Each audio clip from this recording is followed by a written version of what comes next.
Assalamualaikum warahmatullahi wabarakatuh. Salam riset. Perkenalkan, nama saya Satria Ginanjar.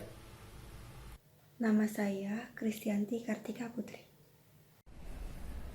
Halo, nama saya Dika Mutajikin. Kami dari tim Hydra Universitas Diponegoro akan mempresentasikan alat kami yaitu Instagram atau Integrated Sustainable Mangrove Forest Management. Kawasan hutan mangrove yang terletak pada wilayah pesisir menjadi salah satu sumber daya alam berkelanjutan yang memiliki dampak secara ekologi, ekonomi, dan sosial kepada masyarakat. Dalam menjaga serta melestarikan kawasan mangrove tersebut, diperlukan sebuah manajemen sumber daya hutan yang berkelanjutan. Semarang menjadi salah satu kota metropolitan yang memiliki hutan mangrove di sepanjang pantainya. Menurut Dinas Kelautan dan Perikanan Kota Semarang, terjadi penurunan luasan mangrove yang pada tahun 2002 seluas 52,4 hektar menjadi 28,74 hektar pada tahun 2007. Dan penyusutan ini terus berlangsung hingga pada tahun 2009, luasan mangrove di Kota Semarang menjadi hanya seluas 9,96 hektar saja.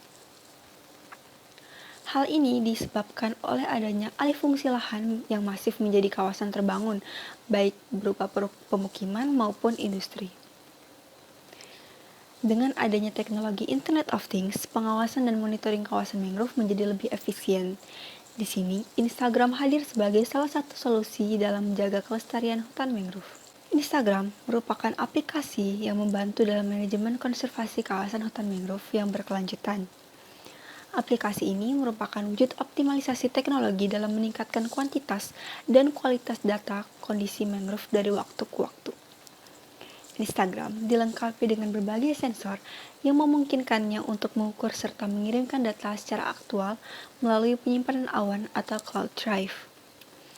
Dengan sistem ini, pengguna dapat mengakses informasi melalui dashboard berbasis web yang dapat disesuaikan oleh berbagai pemangku kepentingan, seperti halnya pemerintah, organisasi lingkungan, peneliti, mahasiswa, maupun masyarakat luas. Instagram terdiri dari 3 bagian inti, yaitu bagian rangka, bagian sistem pengamatan, dan bagian power supply.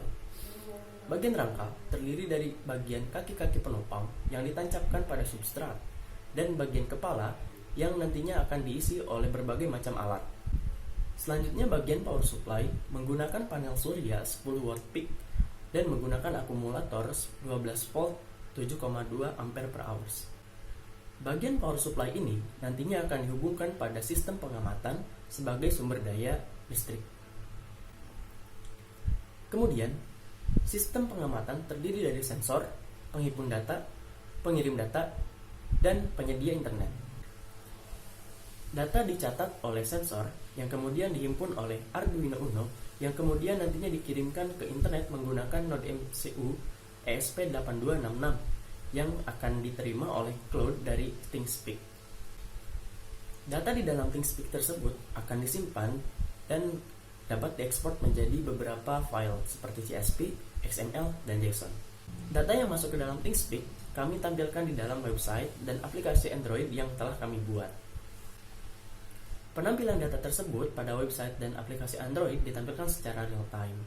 Data yang ditampilkan pada website dan aplikasi Android terdiri dari temperatur, kelembaban, curah hujan, konduktivitas, tinggi muka air laut, serta lokasi pengamatan.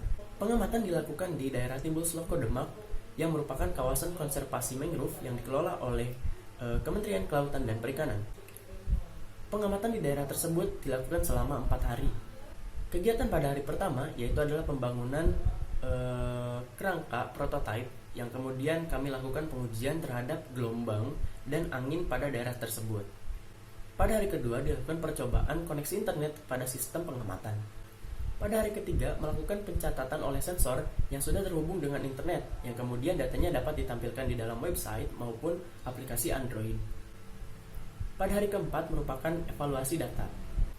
Hasil dari hari pertama kami mendapatkan kesimpulan bahwa prototipe yang kami buat mampu bertahan pada gelombang di bawah 1 meter dan kondisi angin normal sampai badai sedang. Pengujian internet dan koneksi terhadap sensor pada daerah pengamatan berjalan dengan baik, sehingga pengiriman data pada cloud atau database dapat berjalan dengan lancar. Adapun dashboard tampilan website yang kami buat terdiri dari dua jenis. Yang pertama adalah website yang kami buat secara mandiri dengan memanfaatkan database dan hosting dari Firebase, yang kemudian kami tampilkan data-data dari ThingSpeak untuk ditampilkan pada website kami. Yang kedua adalah pada dashboard yang sudah disediakan oleh PT Esri Indonesia.